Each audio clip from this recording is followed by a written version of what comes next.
So hello everyone, welcome to V classes. कैसे हैं आप लोग सब? आशा करता हूँ कि C H S B H U की एग्ज़ाम की तैयारी आपकी अच्छी चल रही होगी। मेटल्स एंड नॉन मेटल्स का हम लोगों का सीरीज़ चल रहा है।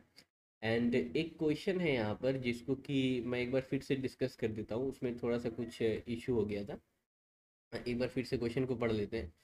Which one out of the following, which one out of the following metals will be displaced from the solution by its salt by other three metals? ठीक है। Question में कह रहा है कि किस मेटल का सॉल्ट जो है ना बाकी तीन मेटल द्वारा डिस्प्लेस कर दिया जाएगा। तो मान लीजिए कि कोई ए मेटल का सॉल्ट है, ठीक है। अब बाकी इसको जो तीन मेटल बी सी डी अगर इसको डिस्प्लेस कर रहे हैं, तो इसका मतलब वो तीनों रिएक्टिविटी सीरीज में उसके ऊपर होना चाहिए, तभी तो डिस्प्लेस कर सकेंगे। तो यहाँ पर हमें उस मेटल को ढूंढना पड़ेगा जो कि रिएक्टिविटी सीरीज में सबसे लो है। तो देखिए, तो इस टेबल के फॉर्मेट से अगर आप देखिएगा तो सिल्वर जो मेटल है ना, वो सबसे नीचे है, बाकी तीनों ऊपर है। तो कौन डिस्प्लेस हो जाएगा? सिल्वर। तो आंसर हो जाएगा इसका ऑप्शन नंबर बी। ठीक है, आगे बढ़ते हैं। Alloy steel named 1818 contains the following. ठीक है, देखिए 1818 कंटेन्स द फॉलोइंग पूछा है ना, तो ये 1818 क्या है? 1818 कुछ नहीं है, ये स्टेनलेस स्टील का, स्टेनलेस स्टील जो एलॉय होता है उसका एक टाइप है। ठीक, तो पूछ रहा है कि ये 18 और 8 क्या है। तो 18 और 8 जो है ना, वो यहाँ पे परसेंटेज है क्रोमियम और निकल का। ठीक है, तो आंसर हमारा क्या हो जाएगा? Option number C. आगे बढ़ते हैं। देखिए, ये एक वन लाइनर क्वेश्चन है, इसको आपको याद रखना पड़ेगा। पूछा है क्वेश्चन में कि Solvay process is used for manufacture of what. तो students, this is used for manufacture of sodium carbonate. ठीक है, इसको आप लोग याद रख लीजिए। ठीक हो गया, आगे बढ़ते हैं। A metal which does not react with cold water and hot water but react with steam। कहने का मतलब है कि कौन सा ऐसा मेटल है जो कि वाटर के जो है लिक्विड में हॉट और कोल्ड से रिएक्ट नहीं करेगा बल्कि स्टीम के स्टेट से रिएक्ट करेगा। तो वो कौन सा मेटल है? तो देखिए, उस मेटल का नाम जो है, ऐसे मतलब तीन मेटल होते हैं जिसका कि नाम है एल्यूमिनियम। ठीक है, aluminium, iron and zinc.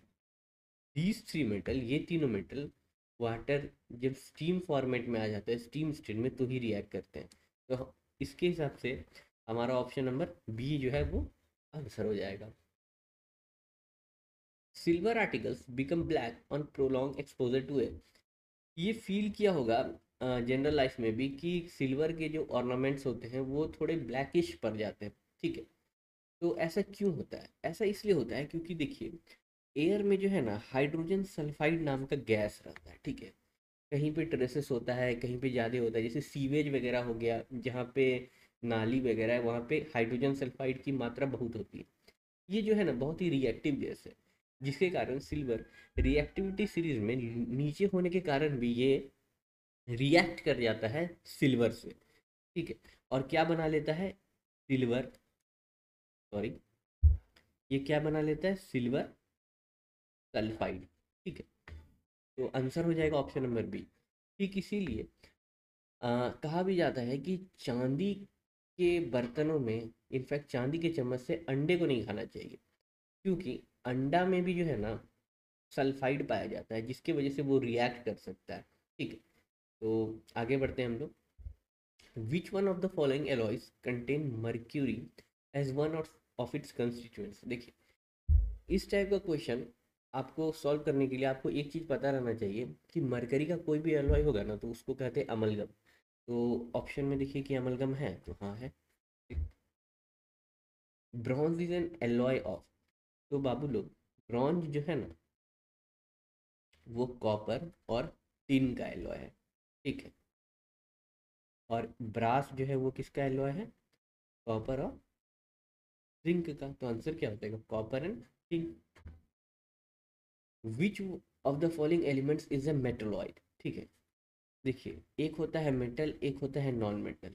Metalloid एक ऐसा एलिमेंट होता है जिसमें मेटल और नॉन मेटल दोनों के गुण होते हैं, ठीक है। तो इसका आंसर हो जाएगा एस, आर्सेनिक। ठीक। Water gas is a mixture of, तो पूछा है ना कि water gas is a mixture of, क्या वाटर गैस है क्या, तो उसके लिए पहले जानना होगा कि वाटर गैस होता क्या है। देखिए, कार्बन जो है ना बहुत तरीके से एग्जिस्ट करता है, जैसे कि वुड का पीस हो गया, कोल हो गया, ठीक है, ये सब कार्बन है। जब ऐसे कार्बन को हम एब्सेंस ऑफ एयर में हीट करते हैं, तो हमें जो सब्सटेंस मिलता है ना वो मिलता है कोक, ठीक है। मान लीजिए मैंने कार्बन लिया और उसको मैंने हीट किया in the absence of air, ठीक है, तो वो क्या बनेगा, कोक बनेगा। अब मेरे पास जो है ना कोक आ गया है, तो ठीक है, कोक को क्या किया कि हम एक ऐसे ट्यूब में यहाँ पे प्लेस कर दिए कोक को, ठीक। और इधर से हम वाटर पास किए in the form of steam. Steam, क्योंकि स्टीम में जो है ना बहुत ज़्यादा हीट रहता है, तो वो बहुत ज़्यादा रिएक्टिव हो जाता है, ठीक है। स्टीम पास किए तो क्या होता है कि जब हम कोक में स्टीम पास करते हैं तो जो रिएक्शन होता है ना, तो हमें प्रोडक्ट मिलता है carbon monoxide plus hydrogen gas.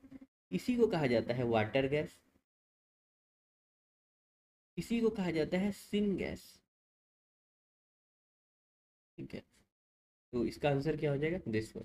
ये इंडस्ट्रीज वगैरह में एज ए फ्यूल यूज होता है, ठीक है।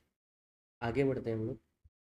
Stainless steel is an alloy of, stainless steel जो है ना वो आयरन, क्रोमियम एंड निकल का एलॉय होता है। तो देख लीजिए यहाँ पे है ऐसा है। तो आगे बढ़ेंगे हम लोग। देखिए, स्टेनलेस स्टील में कार्बन भी पाया जाता है, ठीक है, मैंगनीज भी रहता है और भी थोड़ा थोड़ा रहता है, लेकिन वो सब ट्रेसेस में रहता है। मेन एलिमेंट रहता है आयरन, निकल और क्रोमियम। और क्रोमियम इसलिए यूज़ किया जाता है ना कि क्रोमियम का लेयर जो है ना उसको रस्टिंग से बचाता है। जैसे कि आपने देखा होगा वो साइकिल, जो एटलस की साइकिल आती है जो चौड़ी वाली, उसमें क्या होता है ना कि उसका जो हैंडल होता है काफ़ी शाइन करता है। वो क्यों, क्योंकि वो क्रोमियम से प्लेटेड रहता है रस्टिंग से बचाने के लिए, ठीक है। Removal of impurities from ore is known as, जैसे कि मान लीजिए कि मेरे पास क्या है कि ओर है, अब ओर हम लाएंगे तो उसमें गंदगी भी रहेगा। अब हम गंदगी सब हटा दिए तो मेरे पास जो इकट्ठा हुआ है वो क्या है, प्योर ओर है। गंदगी हट गया तो प्योर ओर है, इसका मतलब क्या है, उसका मेरे पास कंसनट्रेटेड फॉर्म है, कंसनट्रेटेड फॉर्म है, ठीक है। तो इस removal of impurities from ore is known as concentration of ore, ठीक है। ये एक जनरल मतलब कि एक रीडिंग टाइप में भी अगर आप बुक पढ़िएगा तो बस वहाँ से ये क्वेश्चन उठा के दे दिया, ठीक है। तो मिलते हैं नेक्स्ट वीडियो में स्टूडेंट्स, तब तक आप लोग बताइए कि और आप लोगों की पढ़ाई कैसी चल रही है, ठीक है। और कोई टॉपिक्स वगैरह में अगर आपको कुछ दिक्कत आ रहा है तो आप उसे पिन कर दीजिए कमेंट में, हम लोग उसे देख लेंगे, ठीक है। Okay, thank you.